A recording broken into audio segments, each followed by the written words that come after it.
He was a man who never thought his life would take such a turn. He lived quietly, working hard each day, keeping to himself. People in his neighborhood knew him as a kind man, someone who greeted everyone with a smile. But no one ever guessed the strength of his heart. Life had not always been easy for him, yet he had learned to survive with patience and dignity. He had little, but whatever little he had, he shared. One evening, as he sat listening to the news, a story caught his attention. 6 little girls, all sisters, had been abandoned and moved from one foster home to another. None of the families wanted to keep them. They were too many, people said. Too much trouble, others whispered. Some even believed they were cursed with bad luck because no one who took them in ever kept them for long. These girls, so young and innocent, were slowly beginning to believe the world had no place for them. The man turned off the television but could not turn off the voice inside his head. He tried to sleep, but the faces of those girls haunted him. Their eyes looked empty, their smiles forced, as if they were already carrying the weight of rejection that no child should know. He asked himself, how can the world leave them behind? How can I just watch and do nothing? The next morning, he made a decision that would surprise everyone, including himself. He walked into the social services office and asked about the 6 sisters. The worker stared at him as if he was joking. "Sir, do you understand what you're asking?" 6 girls at once. "No one has agreed to take even one of them for long, and you want all 6. He nodded calmly. "Yes, all 6. If I take one, I take them all. They are sisters. They belong together." Word spread quickly in his neighborhood. Some called him brave, others called him foolish. "How will you feed them?" they asked. "How will you clothe them? What about their schooling? You're just one man." Some even laughed behind his back, saying he was throwing away his life. But he paid no attention. He wasn't thinking about himself anymore. He was thinking about the girls, about their small hands, their tired eyes, their broken trust. He wanted to give them something no one else had offered, a real home. The day he went to bring them home was one he would never forget. The girls stood close together, holding each other's hands tightly, afraid to let go. They had been told before that families would take them, but every time those promises ended in disappointment. They looked at him with suspicion. Was he another one who would send them away? The youngest girl, barely 5 years old, hid behind her sister, peeking out with wide, fearful eyes. He knelt down to their level, looked at them softly, and said, "I'm here to take you home. Not for a week, not for a month, forever. You are my family now." His voice was steady, but his heart pounded. He didn't know if they would believe him. For a moment, the girls stayed quiet. Then the eldest whispered, "Forever." He nodded again. Tears filled their eyes, and one by one, they moved closer to him. That was the moment their new life began. Bringing them home was both joyful and overwhelming. He had only 2 bedrooms, and now there were 7 of them under one roof. The house was small, but he told them, what matters is not the size of the walls, but the size of the love inside them. That night, they all ate together around the same table. The girls were shy, speaking only in short sentences, as if afraid their words would bother him. He smiled, cracked small jokes, and tried to make them laugh. By the end of the meal, the youngest had climbed into his lap, as if she already felt safe there. But the challenges started right away. 6 growing children meant endless laundry, meals that disappeared in seconds, and nights filled with cries and nightmares. Some of the girls woke up screaming, afraid he would be gone by morning. Others tested his patience, pushing boundaries, waiting for him to give up on them like everyone else had. He stayed calm, even when it was hard. Every day, he reminded them, "I am not going anywhere. You are mine, and I am yours." Neighbors watched curiously. Some brought old clothes and shoes for the girls. Others just shook their heads, whispering that it wouldn't last. But he didn't care what anyone said. Each morning, he walked the girls to school, holding the little ones by the hand, proud as if he had been their father since birth. He worked long hours and came home tired, but no matter how exhausted he was, he always found time to listen to them, to tuck them in, to make sure they felt wanted in those first few months. Something beautiful began to grow in that small house. The girls slowly started to smile more, laugh louder, and trust deeper. They had been called unwanted, but now they had someone who wanted them more than anything. And even though the future was uncertain, one thing was clear. This man had made a choice nobody expected. A choice that would not only change their lives, but also his own in ways he could not yet imagine. Asterisk. The first weeks felt almost like a dream, but soon reality showed its face. Raising 6 girls was never going to be simple. The man discovered this quickly, yet he never backed down. He had promised them forever, and he was determined to keep that promise. Mornings were the hardest. The small house seemed too tiny when all 6 girls rushed to get ready for school. Shoes were missing, dresses were torn, and there was always an argument about who got to use the bathroom first. He would wake up before dawn to cook simple meals, often just bread, eggs, or porridge, and pack their lunches with whatever he could afford. Some mornings he left for work with nothing in his own stomach, but he never let the girls know. To them, he was strong, steady, and always smiling. Even when tiredness pulled at his bones, the girls, however, carried wounds that could not be seen. Each one had lived through rejection, and those scars came out in different ways. The oldest girl was fiercely protective, acting more like a mother than a sister. She watched everything, suspicious that someone might hurt them again. The second one carried anger in her heart. She argued often, slammed doors, and sometimes shouted, "You'll leave us like the others." The younger ones cried easily, clinging to each other at night, whispering fears that he would disappear. He faced these storms with patience. He listened when they shouted, held them when they cried, and stayed calm even when the weight of it all pressed on him. "I am not leaving," he would say again and again, until those words began to sink into their hearts. Still, the road was long, and trust did not grow overnight. At school, the girls faced teasing.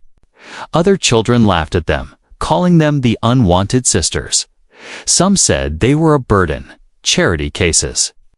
The man heard about these cruel words when the youngest came home crying one day. He knelt beside her and said, "Listen to me.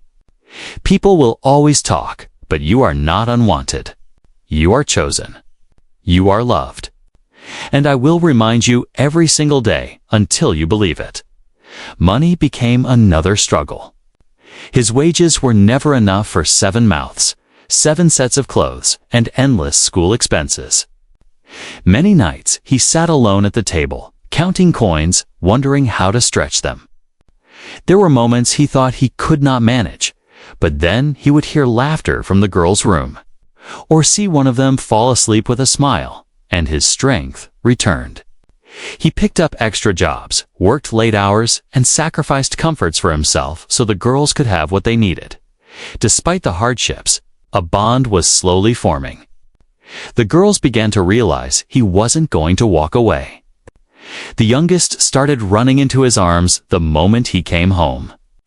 The angriest one softened, secretly leaving him small notes of thanks.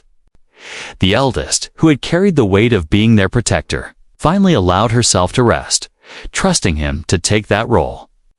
Little by little, the cracks in their hearts began to heal. One evening, during a heavy rainstorm, the power went out. The house was dark, and thunder scared the younger girls. They all gathered in the living room, huddled under blankets. He lit a small candle, and instead of letting fear take over, he began to tell them stories about heroes, kindness, and the importance of never giving up. His voice was warm, steady, and full of hope. By the end of the night, the girls were laughing, singing, and forgetting their fear. It was in that moment he realized something powerful. Love was not about having everything. It was about giving everything you had. Over time, they created small traditions together. On Fridays, they cooked a meal as a family, even if it was just rice and beans. On Sundays, they went to the park, sitting under the trees, sharing dreams about the future. The girls started opening up about their pain, and he listened carefully, never judging. He wanted them to know their voices mattered. Still, there were days when the past haunted them. Sometimes one of the girls would wake up in tears, remembering the homes that turned them away. Other times, the anger would return, sharp and bitter. But unlike the others before him, he did not give up. He stood by them in their darkest hours, teaching them slowly what family truly meant. Years passed, and the house that once felt too small now felt full of life. The girls were growing not just in height, but in spirit. Their grades improved, their laughter returned, and they began to carry themselves with pride. People in the community who once doubted him now looked at him with respect. They saw what love and patience could build. Yet, deep down, he always sensed there was more to their story. Something about their past had never been fully explained. He never pressed the girls with questions, not wanting to reopen wounds. But there were documents missing, stories that didn't add up. A silence in their eyes whenever their history was mentioned. He chose to wait, trusting that one day the truth would come out. For now, what mattered was the bond they had built. They were no longer 6 unwanted girls. They were his daughters, his pride, his family. Together, they had faced hunger, pain, and rejection. But together, they had also built something unbreakable, and though he did not know it yet, the truth that was waiting to be revealed would not only shock him, it would prove that everything he had done, every sacrifice, every sleepless night, had been leading to something far greater than he ever imagined. Asterisk. The man thought the hardest part was bringing 6 little girls into his home. He was wrong. The real test began afterward. Days turned into long battles with chaos, tears, and moments that would break the spirit of most people. Yet he never walked away. The girls were not like ordinary children. They carried invisible scars. They had been passed from hand to hand, each time told they were too many, too difficult, or simply not wanted. Such words do not leave a child easily. The oldest rarely smiled, as if afraid happiness would be stolen again. The second one lashed out often, shouting angry words she didn't truly mean. The younger ones cried themselves to sleep, clutching each other in fear that this home, too, would not last. The man tried to be strong, but there were nights when exhaustion crushed him. He worked all day, came home to a crowded house, and often went to bed hungry so the girls would eat. Bills piled up, neighbors whispered, and still he told himself, "This is my family now. I cannot fail them." Slowly, change began in the smallest ways. One night, when thunder shook the house, the youngest crept into his room. She said nothing, only crawled under his blanket and held his arm tight. For the first time, she slept peacefully. On another day, the angriest girl, who often shouted, quietly placed a drawing on his table. It was of him, smiling, with all 6 girls standing around him. The message beneath read, "Daddy, don't leave." The house was noisy, messy, and sometimes filled with fights, but beneath it all, something powerful was growing. They began to laugh more. They began to share secrets. They began to trust. He noticed that when he was late coming home from work, the girls would wait by the window, refusing to eat until he arrived. He realized then he was no longer just caring for them. He was their anchor, their safe place, their father. The struggles were still there. Money was tight, shoes wore out quickly, and food was never enough. Some days he fixed broken shoes with tape, or made soup stretch to feed 7 bowls. Yet the girls never complained. They had known worse. And now they valued even the smallest comfort. They would help with chores, care for each other, and surprise him with little acts of kindness. One evening, the family gathered around a broken lamp. The light flickered out, leaving them in darkness. Instead of panic, the girls began to sing softly, their voices blending in the small room. The man listened, tears in his eyes. These were the same children once called unwanted. Now they filled his home with music. Over the years, their bond deepened.